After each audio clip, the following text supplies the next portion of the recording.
everyone, this is Paul Gale from PaulGaleNetwork.com, and thank you for joining me today for video game news. It is March 29th, 2021, and these are the top stories of the day. To kick things off, we got a tweet from Insomniac Games that says the following: Ratchet and Clank 2016 will be playable in 60 FPS on PS5 after a new update in April.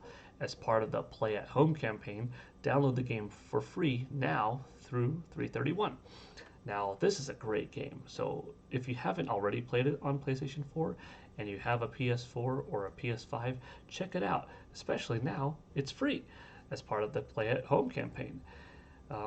You have until March 31st, so that's 2 more days from now. This is the 2016 Ratchet and Clank, which I really enjoyed. I'm really stoked for the June sequel of sorts coming out on PS5. I thought this game looked really nice, played well, was funny, solid level design, a good amount of meat on the bones, so to speak. And that was running on PS4 hardware. So the PS5 game with its new SSD, with significantly more RAM, more teraflops, a lot more powerful hardware, I'm ready to see what Insomniac could do, you know? We got a sampling of what they could do with Miles Morales, but Miles Morales was developed in mind to also run on a PS4, so it didn't really push the boundaries of what Insomniac can do on next-gen hardware. The new Ratchet and Clank, on the other hand, I expect it to be one of the best-looking, cartoon animated games to date. So I'm really stoked. But before that comes, in a couple more months, this really good game from 2016 will have a 60 FPS mode on PS5. So it's really a top recommendation for me, especially if you haven't played it. I might not play through the whole game all over again on my PS5 with this new update coming, in a couple of weeks, but I'm definitely going to hop in, check it out, play through some levels, go hoverboarding again, and maybe get some difficult trophies that I didn't manage to find the first time around, and make that my incentive to, playing through a decent chunk of the game again sometime in April. So check that out if you haven't already played it. Download it for free. What have you got to lose, right? Next up, some news that's on the PlayStation side that you could say maybe isn't the best of news, but still you have some time to decide what you're going to do. Soon, new PS3, PlayStation Vita, and PSP purchases will cease to exist. You will no longer to make in-game purchases or redeem PSN wallet funds for PS3, Vita, or PSP titles. The stores will close. This is happening soon through August 27th. So, like I said, August 27th, Vita, PS3, and PSP through July 2nd. That's this year. So you have 4+ months, 5.5 months on the Vita side of things, and that's enough time. But if there's anything that you want that you cannot get on the PS5 or on the PS4 from their digital stores, that's only on the PS3 or Vita or PSP, now's the time to do so. Now, PS3 you may have hooked up still, or it might be too old of a console, but it's the most modern way that you could get a lot of PS1 classic games. Of course, you could get PS1 titles on other platforms and whatnot. You can buy yourself a PlayStation Mini console, but PS3 is not a bad way to download and have access to a lot of classic games. Unless if you have an old PlayStation or PlayStation 2 lying around, which is even further removed from today's modern technology of HD TVs with HDMI ports and so forth. PS3 is just about your best way to go. So that's my recommendation. Check out the PSN Store on either your PSP, or if you're one of the 15 or so million people that have a PS Vita and still enjoy that platform, check it out.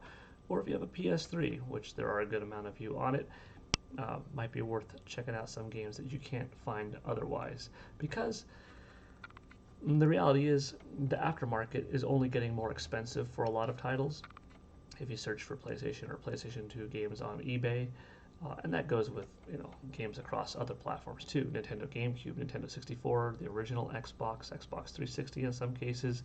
Prices seem to only be going up.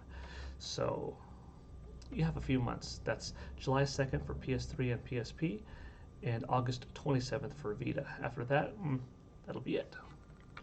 Moving along, we've got some Cyberpunk 2077 news. CD Projekt Red let us know about their 1.2 patch, and there's just a lot of stuff. I'm not going to go through all of this, but they go through cinematic design, such as progress will no longer be blocked when player chooses the corpo line twice while talking to Hanako in the safe house during search and destroy. Fix an issue that could block progression if the player reached Wakako before Takamura in Down on the Street. And just, like I said, this is just over and over and over. Some of these are like game-breaking bugs. Some of these are just little glitches where it would pause your character, but that's just one portion. Environment and levels. The objective will no longer get stuck on neutralize the attackers and dream on. V will no longer get stuck inside an AV flying off if standing on pipes during suspected organized crime activity opposites attract. Looking at this, it really shows just how many little bugs were in it, but it also shows just how big of a game it was in the first place for so many bugs to possibly exist, right? And it really also shows why the game was delayed so many times. And it's understandable, it's on so many different platforms and whatnot. It just, I've talked about it enough in previous videos why, it was kind of a shame that it still was not the most clear in letting people know what exactly was going on, especially with the then last gen versions. But you look at this: graphics, audio, animation, fixed NPCs moving after being killed, improvements in textures rendering from afar, fixed a visual issue with fast travel and cinematic transition, adjusted visual quality of some elements when underwater, improvements in materials details quality. There's just a lot. UI improvements, updated the Arabic language layout in quests briefing, updated grenades icons according to their damage type. Boy, oh boy. And there's other categories. Like I said, there's plenty of categories, and there's dozens, if not hundreds. I think there are hundreds of notable, some bigger than other, issues that have been addressed. So 1.2 is quite considerable. Updates coming soon, gameplay additions, you name it. And like I said, my experience with the game personally was fine on the Xbox Series X. I didn't complete the game. I decided to pause from where I was just because other things are busy, and I got enough of the experience that I wanted to for now that I figure I'll wait till that full-on next-gen patch comes out for the Xbox Series X that bumps up the visual fidelity and everything to more take advantage of my Series X, because it's already solid. It's already a very pretty good looking game. It's running well on my recently purchased 65-inch 4K OLED, so no complaints. But I might as well get that next gen pop when I can. So if it takes a couple of months to arrive, I'm okay with where I'm at in the game. I'm okay with the amount of hours I've put in. I've enjoyed it so far. I'll probably go ahead and update when this comes out, try it out, see if I could tell any difference, and then put it back to the side for a little bit until that next patch comes out. So the majority of my quest going forward will be completed in the new higher fidelity mode and so forth. But at least CD Projekt Red is releasing this. The game still isn't available, by the way, after 100 days on the PSN. It got taken off by Sony, and it'll be interesting to see if it hops back on soon. But props on addressing the issues and coming out with them at a pretty reasonable amount of time from when the game came out, got all the criticism to now. This isn't the first time they're doing a patch, but this seems to be by far the most significant to date. Next up, this is actually news that happened a little bit ago, but it's the first time that I'm covering it. So it's new for PGN. You might have already seen it before, but I thought I'd watch it with you. I've seen it once before, so this won't be my first reaction, but this is Teenage Mutant Ninja Turtles related. If you don't know what this is, then you're going to watch it for the first time, with me watching it several times now. So let's enjoy it together anyhow. Tenmu presents in association with Nickelodeon, a game by Tribute Games.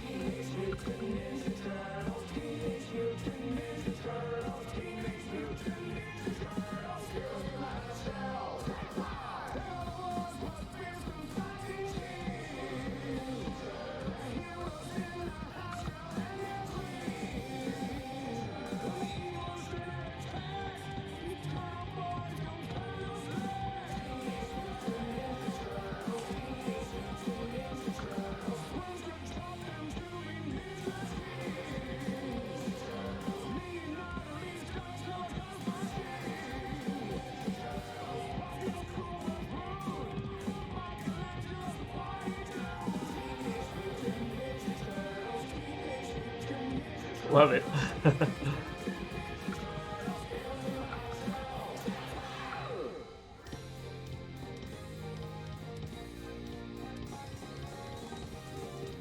So this is wonderful. Teenage Mutant Ninja Turtles Shredder's Revenge is a modern day take on the classic Teenage Mutant Ninja Turtles from the 1980s cartoon series, and pays homage to Teenage Mutant Ninja Turtles, Turtles in Time, and the whole Ninja Turtles arcade cabinet 4-player setup. This is awesome. This is really cool. When I first saw this trailer, like I said, you know, I'm a little behind on playing this trailer on my channel, but when I first saw this trailer, I'm like, am I getting a cartoon anniversary recreation or something? I'm just getting goosebumps all over again thinking about it, thinking about my first reaction. Like, this is fantastic. This is classic Turtles, but you know, what is this? Is this a reboot cartoon series? Is this just a tribute piece to a modern day opening take with a revamped version of the song, or what is this? And then all of a sudden it's these 16-bit looking characters, and I'm like, holy cow, this is a brand new game. This is fantastic. You know, with Streets of Rage 4 coming out last year and being well received and being a lot of fun, it was really a matter of time before we got Ninja Turtles back. So I'm really happy to see this. I like the song. I like that it's the original song in terms of lyrics. I kind of wish it was just a straight up original song.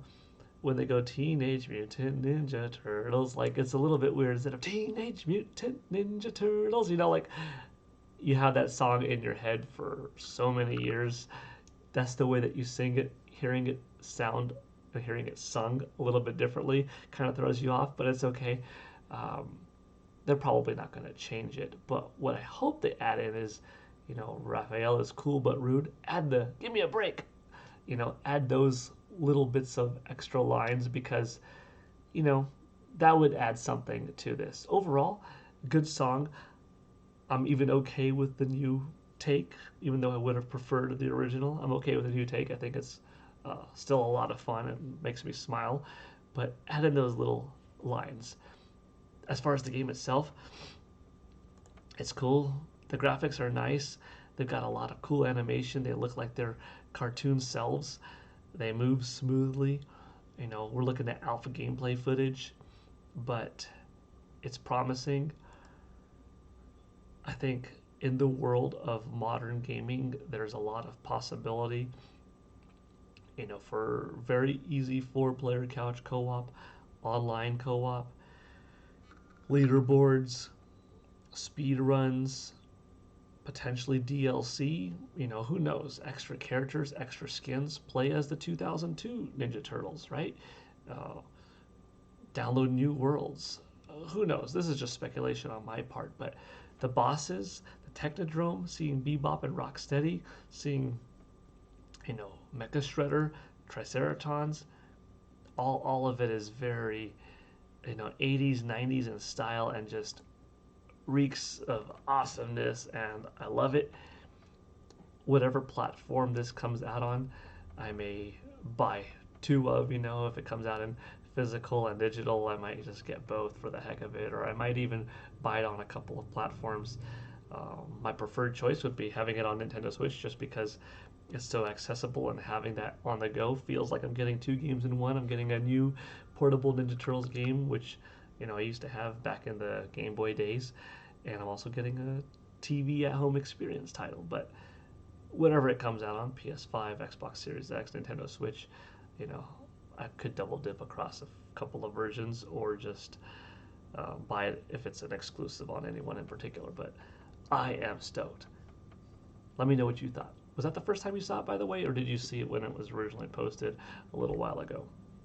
And finally today, we got to talk about Monster Hunter Rise. How could you not? Monster Hunter Rise came out March 26th for Nintendo Switch. We've been waiting for it for a long time. I'm proud today to update you with how well it sold over the weekend. My estimation was spot on. If you've watched my recent videos, you know that I said I think it will do 4 million opening weekend. I predicted 2 million for Japan and 4 million worldwide. And drumroll, it did 4 million in its opening weekend. That's 4 million shipped, which translates at this point to 4 million sold essentially. Now, Capcom did not specify in its release that it did 4 million physical and digital, but Capcom's a company that uses digital as they get those numbers pretty much on the fly. So if they said 4 million shipped worldwide, you could be 99% certain that that includes shipped physical and digital. It's just that, like with Monster Hunter World, for instance, when that came out a few years ago, after its initial 2-3 day weekend, they specifically said, between PlayStation 4 and Xbox One versions, Monster Hunter World shipped 5 million physically and digitally over its debut weekend. So they specified 5 million physical and digital. So I know that there was some uncertainty online, some speculation of, okay, well, Monster Hunter Rise, they didn't specify digital. They just said, 4 million on Nintendo Switch shipped. But, they would obviously want to brag about the highest number. So if that number didn't include digitally, well, why wouldn't they, right? So now it's, like I said, 99% certainty that that 4 million represents physical and digital. And, hey, it's not as much as World's debut, but Monster Hunter World came out on two platforms, Xbox One and PlayStation 4. Monster Hunter Rise came out only for Nintendo Switch. So, to sell 80% of what the other consoles did combined, that's very impressive. How good will the legs be of this game? That remains to be seen. I think in Japan, we will find out the Famitsu data this Thursday morning. That's going to be really exciting. I predicted 2 million, and, I think that Japan's going to be a good chunk of that 4, probably the majority. And I think in Japan overall, the game's going to have extremely long legs. But the game doesn't seem to be any slouch, especially if the other couple of million, according to me, was made up of United States, European, Australian markets and so forth.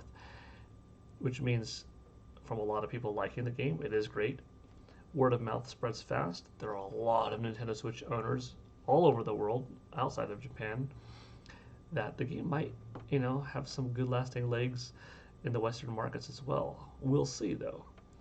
Can it top World's overall cumulative total? I would say not likely, but this stands a very good chance at being Capcom's second best-selling single title of all time, right?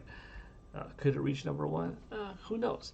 There are some games on Nintendo Switch that have just far exceeded anything before it. Animal Crossing, best-selling game in the series. The Legend of Zelda Breath of the Wild, best-selling game in the series. Super Mario Odyssey, best-selling 3D Mario in the series. Luigi's Mansion 3, best-selling game in the series. Super Smash Bros. Ultimate, best-selling game in the series. So a lot of games on Nintendo Switch are really breaking the grounds of what the series is known for. Even Pokemon Sword, Pokemon Shield, third best-selling game in the series. in a series that's been around for 25 years. Very impressive. Mario Kart 8 Deluxe creeping up there to being the best. So there's a chance that this game could become the best-selling Monster Hunter game, period, and even the best-selling, which at that point it would be also, best-selling Capcom game of all time. We'll see, though. Let me know what you thought of today's news, the Ratchet and Clank stuff on PS4, working on PS5, 60 frames per second mode. Let me know what you think about the PSN Store shutting down soon, July and August respectively, for PS3, PSP, and Vita. Cyberpunk stuff. Are you interested still? You kind of give up on the game? Let me know what you think. Teenage Mutant Ninja Turtles. Let me know if you're pumped for that. And Monster Hunter Rise. How are you enjoying the game? And also, are you satisfied with this 4 million total? Because I am. Props, Capcom. Congratulations. That's what you get, developers, when you build a game from the ground up and make it a quality effort title for Nintendo Switch. You've got 83 million plus fans that love the system. You make a game from the ground up that takes advantage of the hardware, that runs smoothly, that shows that, hey, this is a visually capable machine that's fun, and it's probably going to sell pretty well because, yeah, it is a great console, and bring your games over, all right? Okay, thanks for watching, everyone. PGN signing out. Take it easy. Bye.